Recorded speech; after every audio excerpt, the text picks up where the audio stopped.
eningizimu enyakatho empumalanga intshonalanga la kufinyelela khona leli khasi lingumsakazo empilweni uhamba embili evela saSwatini eveni abomakhelwane South Africa nangashiya kwehlanje kumaDiaspora ngendvusela ngomono sibongo sami ihlelo lakho lapha ngihamba nemgojo kaNkulunkulu siyakhuluma tindzaba tesikhathi prophet ngiyacela phephethu bavusele nabo babukele emakhaya Mbukula egameni lika Jesu Kristu lothandekako egameni lika Yes Lord ngumprofeti lo ngumprofeti lamadimoni ngufounder welibandla spiritual life elithele yena kanye nabanengi bamanje my God ukalesa fethu lebekelweni umprofeti kaNkulunkulu uyathandazela wena lapha ekhaya lonetinkinga wena lapha ekhaya lo uye uthi khanze kusitinkinga ndiyakushaya ukhona umprofeti ngalesithathu kusasa prophetic kusasa kumadima ngoba ngiyathi ukuthi uyathandazela kusasa Moloyi prophet banika isithombe kwentekayo kusasa Moloyi ngikhona yes Lord langa nje lonke lakusasa okay dedicated ukuthi ngifike abantu okay it's dedicated for prayer ngokuthi okay umuntu odzinga uthola ilo direction yes Lord prophetic direction ngempilo yakhe okay singatrust prophet osakhe egameni lenkosi ngalenkhola nje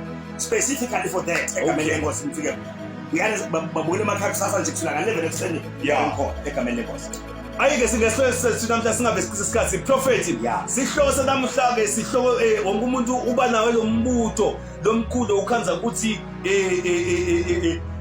utawuhlala kulesimo kutawuze kube nini angithi Moloyi lenzaba ithi ibhuti lomkhulu yes Lord tinkinga okay tenta umuntu athi judge athi thothi impilo yami vele mina ngikaze ngife inje ngadalelwa lo ngadalwa kuphila impilo engiyiphilako so lo munye athi ekhaya kithi my God kude lokho kuphumelela ikhala kithi vele selabathi inzalo so bengingaphumelela ngingibani mina ayinami ke angimukele ngiyawufaka nje lo munye athi Moloyi ekhaya kude lokho washada kude lokho wenza kithi so mina nafuna kwenza ngoba ngingibani mina angihlale nami ngijwayele bese nje ekhaya ekhaya kude Moloyi kwalotsholo ngalotsholo ngingibani mina angihlale nami ndawufanga kalotsholo umuntu athi nikelele nje emfaneni ahlale naye engakamthathi ahlale naye akamloboli ngoba wathi background yakibo uthi vele ekhaya kude lokho wathatha kude lokho kwalotsholo ekhaya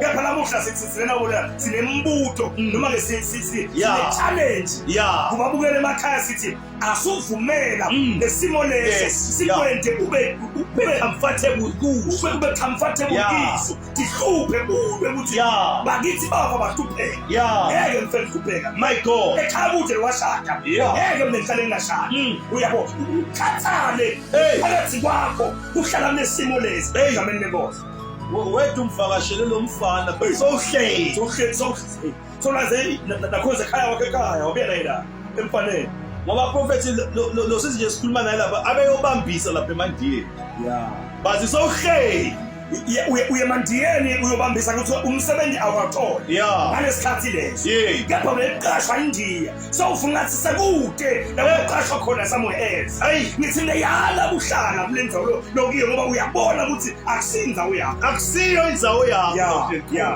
hey prophet ngoba lokugodi kakhulu lokwena yingahlathenda lo mfesiso yanethentika ukuthi yahlala nje athi lesimo sengisemukele vele kunje Moloyi uyabona iBhayibheli encwadzini Deuteronomy chapter 1 verse number 6 le Bible lithi lama Israelites aphuma eGibhithe bekabheke eKenani so le Bible lithi Moloyi uNkulunkulu bekabethembisile ukuthi eKenani yabo batawuyila so lo mgomo wabo idestination yabo eseKenani but le Bible lithi bathi basahamba through the wilderness le Bible lithi befika enzabeni Horeb so le Bible lithi inzaba yeHoreb bekuyinzaba yekukhona baNkulunkulu bekuyinzaba la khona uNkulunkulu mawufuna ukuthi akubusise ufuna uNkulunkulu ubonane naye uphupela enzabeni yeHoreb so mawubona isithombe senzaba yeHoreb Moloyi bekumnanzi kuphile eHoreb uyabona le manje bongaze mawufike eHoreb bongazokhohlwa nokuthi idestination ekubhekele ukuthi ubheke kuphi bongazokhohlwa nokuthi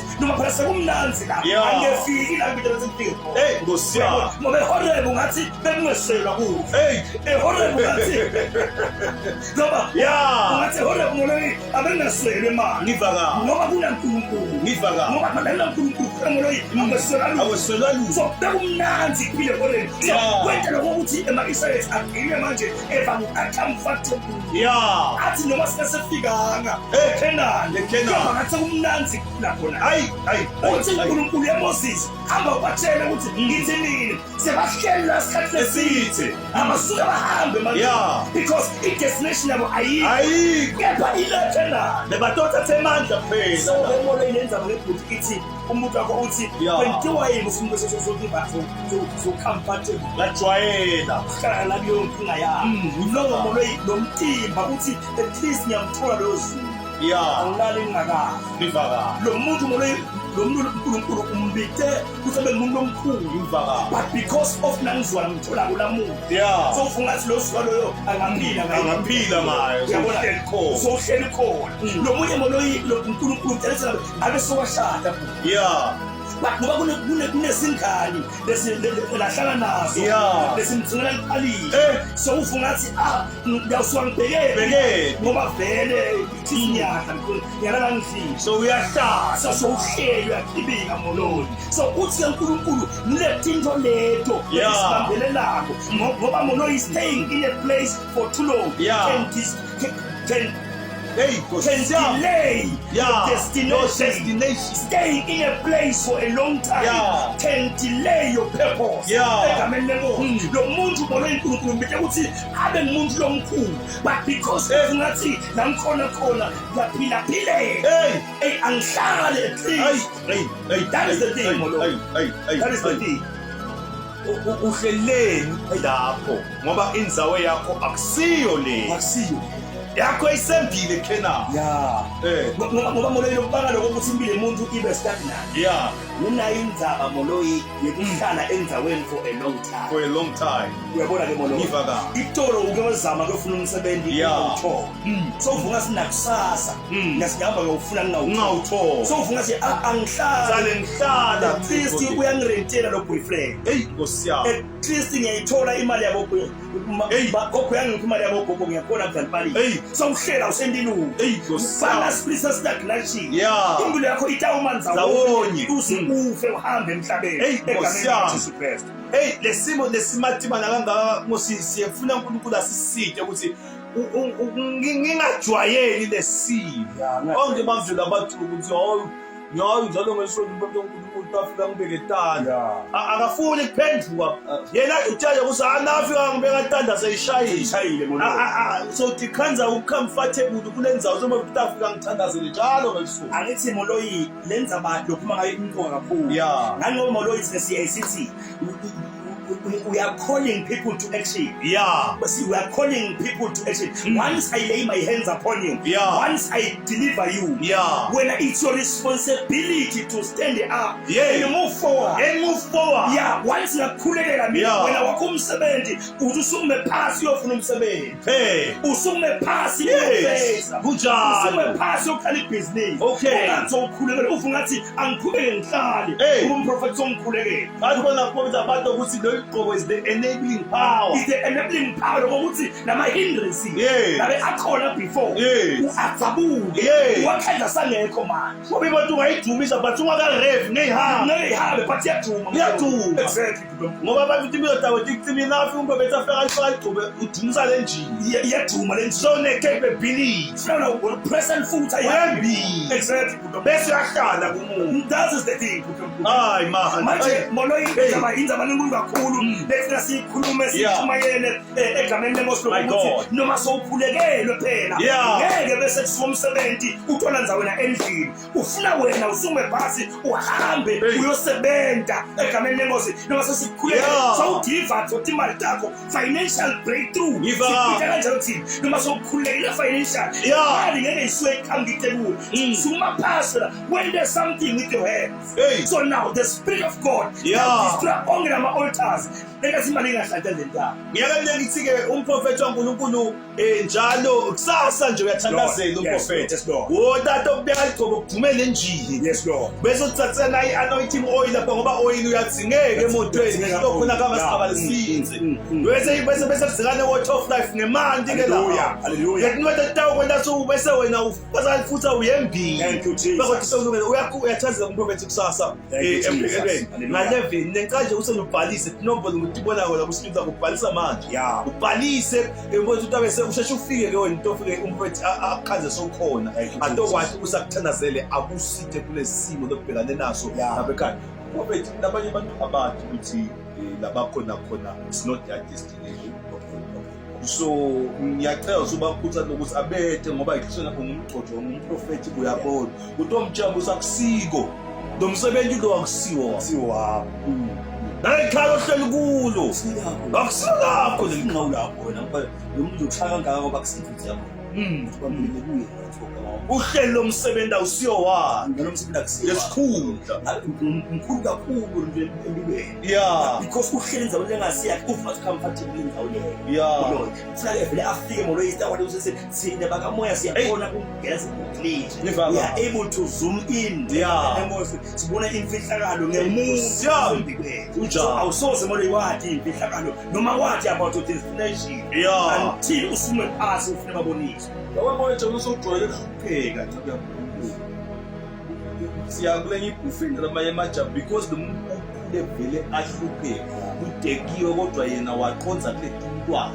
uyayisaba i-drumstick ngoba vele watsha sidlwa abantu abakhulu umlente wababa umlente wamzo sewakujwayela kusimine vele ufune ngiyelapha intwaneni ngethuka kakhulu wathi sesimtshela hey wena namhla lapha ungadla noma engabe yini wethu kwakho kubekele wena lo so moloyi lenza abamoloyi inkulu kakhulu umuntu until discover noma recognize lenzaba lemvimbelezi aqhubekele phambili angeke khona nekusuma phasi ngoba kunetinzaba moloyi lethi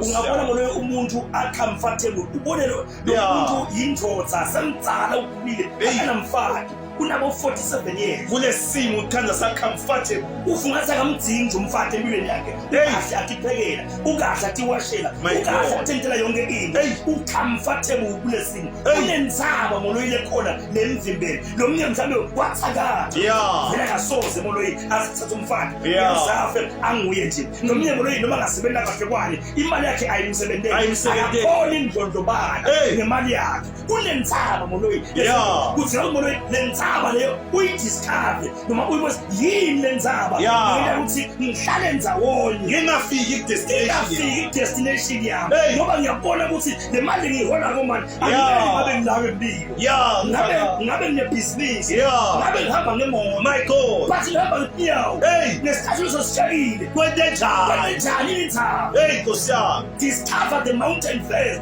kanjani ke manje you stand up for your life uyayofuna kwathi ukuthi phila nibanjwe kuphi ngoba nalento nje usukhuluma namoto nje usube mdzala uyabona into ikhona siqale kusole hamba naso lento lehlala nje uzabalaza uyofuqale abantwana besikole ebhasini impilo yakho yonke uyasebenza kahle uphoyisa soze ucomfortable uzani uyangisebenzela lebhasi uthi yasebenza nomunye professor sowuhlele emqashweni ngoba lapho emqashweni alihleli khona so ucomfortable uthi ayiclisa ngiyakhona fithi inhlobo ayaphela manje kusha Nkosi yami lenzaba moloyi kunema hindrance lo muntu lona imali noma ngayithola enganani akaqabani kakhulu no bantwana bagulelongele live akaqabani bakhuleka bahlale nzame ekhaya so qoqome titani netitani ungiphethe kahle uma sihamba kumathapa bamatipongi yakutela ngathi wakho Nkosi yami sitase sibhadala kahle ise loyal itoyilo moloyi akusilo ikhaya lakho umuntu wakho loyo kepha loyo ustand manje busha yaphela lefuna ngabe wakha ngawo ikhaya lakho but ngoba ngeke simo sikubambe suma phasi usitaka mina ngicela ukuthi ugijime into bona umprofeti waNkulunkulu Ngenxa lento asile into leqhobo la kubeka isandla kuduma le engine eseyicishile empilweni yakho. Thank you Jesus. Lapha utawufika umpetha ku-mechanic kudume le engine ube enabled. Kuthi manje na ufuna umsebenzi uthole mase ufika wakha ekhaya ube nemandla kuwenda konke lokho. Nayi ke molo indaba le. Yeah. Le Bible lithi yes Lord. Le Bible lithi molo egameni lika Jesu. Uthi lo mbhali laba baka Israyeli. Yeah. Bayahamba ke babheke eKenani. Yes Lord. Bible lithi ke molo babasahamba babheke kuthiwa nalo andlelo lobo. Yes Lord. Nayi imbiyafaru yita ngemuva. Hey. Nathi nzaba ngapha nanga. Yeah. iBhayibheli lithi uthi uNkulunkulu kuMose, okay. Chala manje. Yeah. Atawuvuleka phakathi. Bese bayawela base bayawela. Le iBhayibheli lithi molo ngoba bebantu ukuthi bebantu ukuthi lwandle belivalekile. Yeah. Lithi le iBhayibheli baqhubeka bakhala. Iso selivulekile. Iso selivulekile. Uthi uNkulunkulu kuMose, Moses, labantu bakhalelani labo. Abathe bayele ekhaya amahamba qhubele phambili. They must march forward. Ngoba manje solivulekile bakhalela kunjani. So sinenkinga yebantu molelana abathi nje lusitho selukhona. Baqhubeke bakhale baqhubeke bangathathi into yabo. Uthi lo mbhali lapha uthi le ndoda labela beqhilini. Le Bible lithi Jesu ikhanza ihleli ayifuni ngene eqhilini. Uthi Jesu uyafuna nikusinza na. Isiyona hayi mina kude lo tangifaka eqhibini. Yeyi wena man nali iqhibi sembe yokungena. Nkosi yami. Awuthini ngeso umuntu ngena. No ngena. Egameni lika Jesu. Now it's your time to move forward. Egameni lika Jesu. Sithi molo ibuthi egameni lenkosi.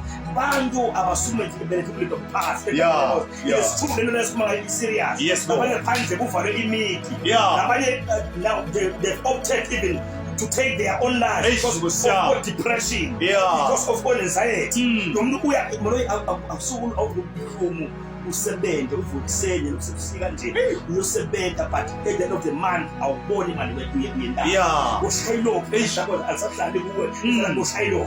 So ucomfortable sikhanda kwenzela kushayilo. Uyahamba nje ulanze akunike yakho lesalanga akunika yona shayilo. Phezulu ubuyisele emuva. Uholelwa ngishayilo. Jesus sebenzela yena. Sebenzela shayilo. So molo sethi abantu abasume bangavumi ukulala kulezimo zabo. Abahlelekisi base bamecomfortable. Tawuhlala lapho kusebenzisa umabhazi. Ukhona ke umprofeti waNkulunkulu Dzadzewethu. Lo tikoloshi lofika ebusuku okugila kile sozujwayele Jesus. Ukhona umprofeti waNkulunkulu lo Victor lesikhathi. Alo mina lozathi mina hamba vele angisamfili umuntu wesilisa. Senifuna sivele kahle spiritual husband. Lolana senesapole engingathatha. Comfortable. Sozukhamfortable. Akasafuna elusito. Simakazi onke sekuside kanjalo. Uyathandzela kumprofeti njalo ngalesithathu. Kusasa nje mina ngicela basuke bhalisani manje nambe niyobona umprofeti waNkulunkulu.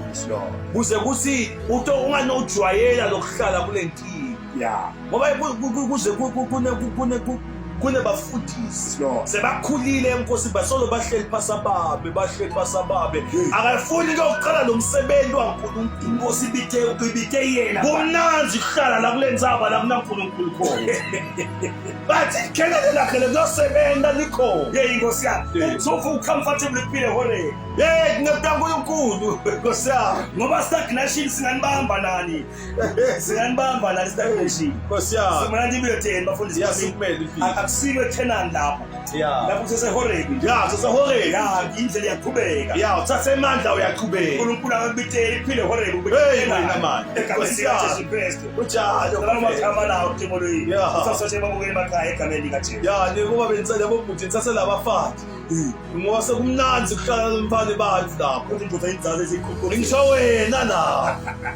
Mnanzi kuhlala nomfana bathi. Sona umthatha ufune umthatha. Akusike emshadweni la. Nemali ayinesibuke unayo. Nkosi yami. Uyaqhubeka nje ngoba usakuservice. Nkosi yami. Nani nebosisi lapho yekelani uservice nabantu abangakanzani. Abangabantsakathela abantu. Nkosi yami.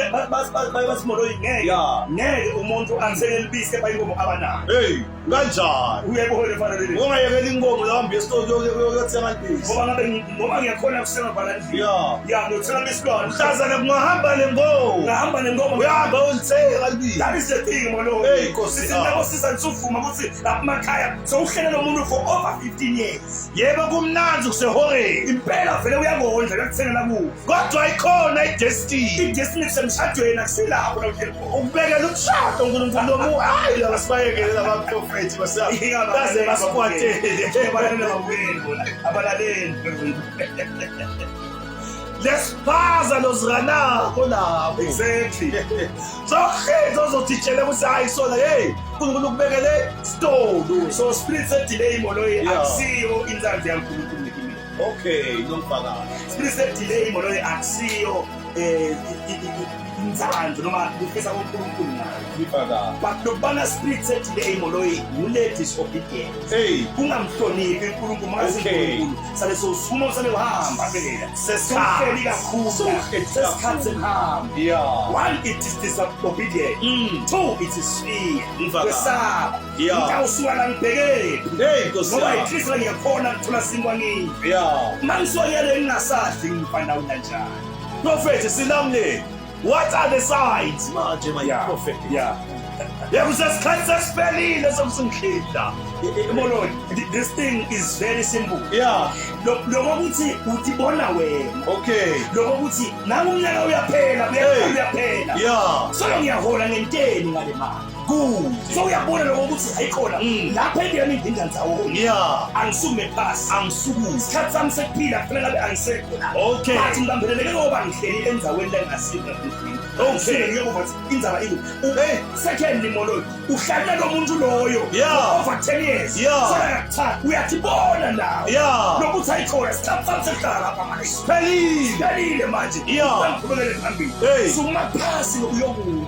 Yeah. Ukuthi manje kwentekana ngangithathi. Yeah. Ngini directions lekameni. Khona umprofeti kaNkulunkulu. Yeah. Ngithi mina ngiphakathi esikhathi ke lo lo cha lemvekelweni. Shada mfolo uyombona. Utokuba sesikhathi sibe ngoba prophethi.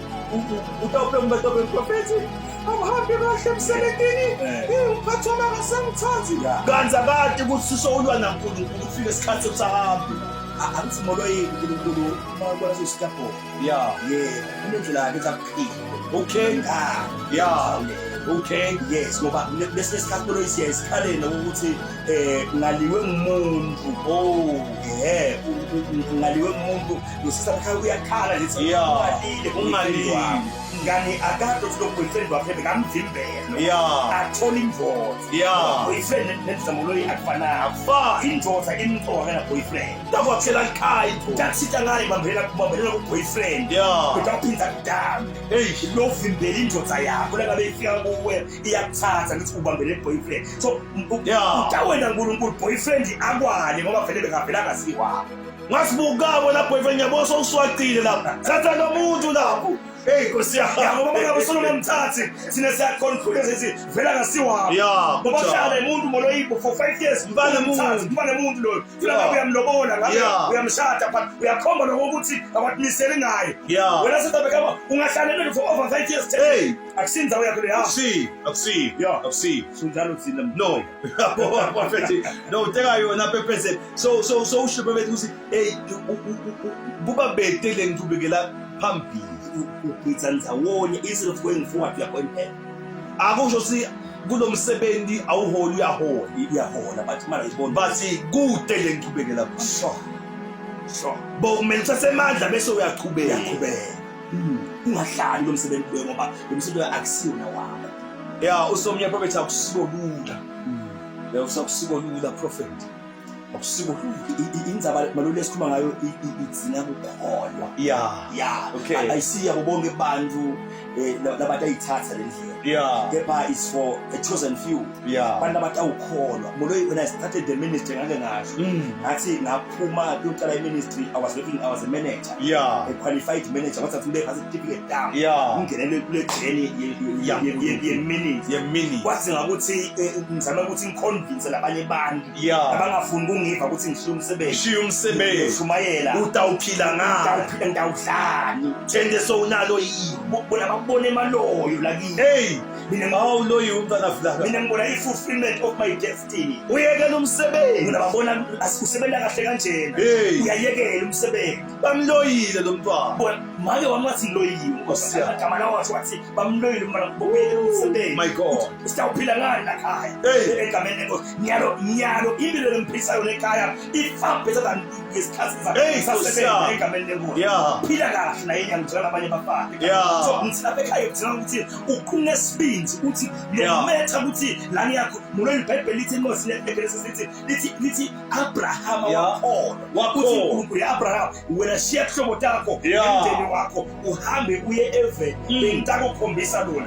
Abraham abekangadi lapho ayakhona kunjalo wakholwa uNkulunkulu lapho engekholela khona umlandela khona athi mahubo uNkulunkulu eyoqonzisa inyathelo takho egameni lenkosi. So sithi labantu labathe ukholwa nolamavi lokuthi sikhathi sabo sekuphela lapho sesiphelile asukume phasi umuntu ayumprofeti afika sitakale simnike prophecy simnike healing simnike deliverance ahambe manje khathele into akahamba iphambili aphile umuntu moya athole indodana. Oh my siyabonga prophet ngosami ngoba kuze iselindvo sami msothi naloyo wangibali ngoba kuyafaka sosuyajwayela nokubona ngisho abantu abakhulu bathakathe ebaleni sekuyijwayelo nje asisethuki nje yinto yakho impilo yayindlu yakho ekhona lakhaya kanti bantu abasuma sasenkulunkulu nangithi uNkulunkulu utholakala ebhekelweni akangisho ukuthi akekho kulenzawo asubstanga lesa sawuzame uNkulunkulu ngala uyabona umuntu azibaseke ngithi mina ukhona uNkulunkulu embhekelweni la kujo khona emakhulu la kuhlangene khona babili bathatha uNkulunkulu sikwakho njalo ngoba bathi ke ukhona la wena mina ngithi ngalo sonto asukuthe ngisho Lord so tomane uthi prophet yaNkulunkulu ngilamani simkhonde sesidumise uNkulunkulu. Mina ngifuna utova bukho because kungenteka kuleli bandla lokulo le presence ngoba lakhona mhlambe wafika wedlula sawufika ngani kenane yakho isembeni inala ubuya ngathi ukhuluma nabantu Afrika kenane yakho isembelelweni ukuhlele khona uNkulunkulu ngoba uNkulunkulu phakathi abaprofeti ngesikhathi esihlukene. This is the season and time for umprofeti hlula amademon umphakamisele isikhathi uNkulunkulu baphila abantu kuleya ndzawo asivalise prophetic babuke bakhaya sesiyavalisa siyabonga ukuhlanana kusasa kunjalo kumadimo ebhekelweni mphathe lo mnikelo bazalwane mphathe lo mnikelo afunde 150 mina ngiyahle ngingakho isinga nga150 nengomo ungayiphatha ngoba lo kuhambela wathenza 3 ama 4 wena bathakathi bakho bathi asebabalandzela umprofeti bafuna kushaye uyabona phatha nje nengomo ungayiphatha ne 5000 ngaphatha asimncabele sisizene ngoba sine sivale sinje 150 petrol nesiphe emfundisi kuphela akusebona ukuthi inkinga kuyaliza inganani akunenza kunjalo no siyabonga kakhulu bese asivalelise siyabonga kakhulu ke mbukele customer sami egameni lika Blessing ngithemba lokho ukuthi after watching le video le ngakuthatheka kakhulu nemandla atawubuya ngoba labayese domine sowusabale ngivele bambili ngolo ufungathi hayi vele mina nabantu bangicazuya ufungathi fahla maka kumele sebentu ugijima ivaleni so isolated isuma phasi into sitakala ngiyathi ukuthi impilo yakho ngeke ifana ngiyathi emnemolo egameni lenkosi when I see your face I shall prophesy and once I prophesy your deliverance is a showcase. Bye bye. I love you more.